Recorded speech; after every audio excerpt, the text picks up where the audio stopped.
Today we're going to take the tire off this truck and fix the bead leak it has. So you can see here, bottom of the tire, it's a bit flat, and that is because it has a bead leak. The truck's been sitting for a while. Now, to test if it has a bead leak, pump it up with air, and then just take some soapy water, or just any water actually, and spray it on, wipe it on, whatever, and wherever there is a leak, it will start to bubble. So we got our jack in, now we're going to jack it up. So now to take the hubcap off, I like to use one of these speed handles. It really goes a lot quicker than using a wrench.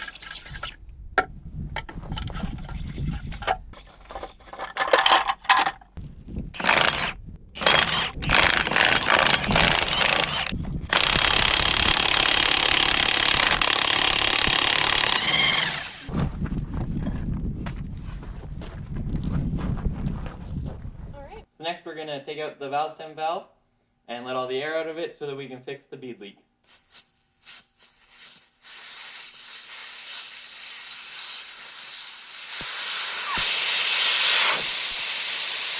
So right now we're just breaking the bead so that we can put some goop in it to seal it up.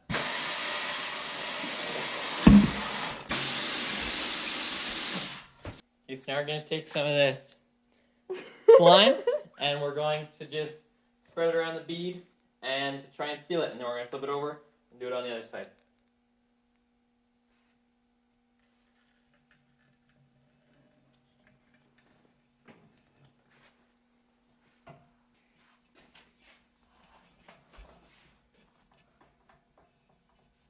Okay, so I got this green stuff really spread out nice, so now I'm going to go ahead and flip the tire over and do it to the other side. Put all that goop in, so now we're going to refill the tire with air.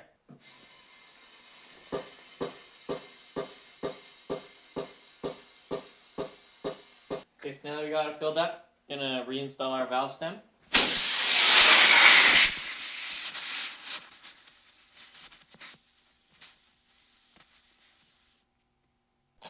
So I'm just going to take my spray bottle and spray down the perimeter of the rim and look for any bubbles. So look around again, and that's looking good too. So we're going to leave this overnight and come back tomorrow and make sure it's still got air. So we'll check the PSI tonight, and then tomorrow when we come back to install it, we'll check the PSI again, make sure it's the same.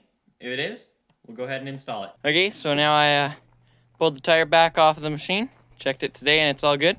So I'm going to go ahead and reinstall it.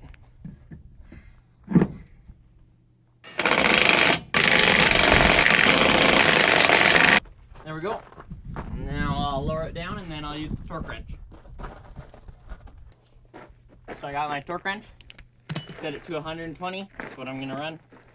And I like to do this on the ground so it doesn't roll the truck, or it doesn't, so you can do it. And yeah, so I'm going to go ahead and put the hubcap on.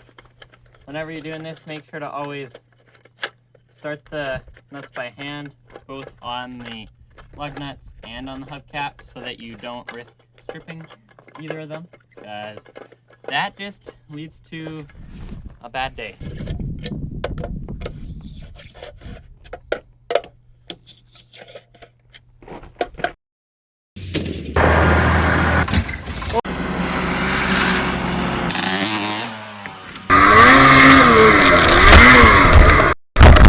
Kinda slid into the ditch.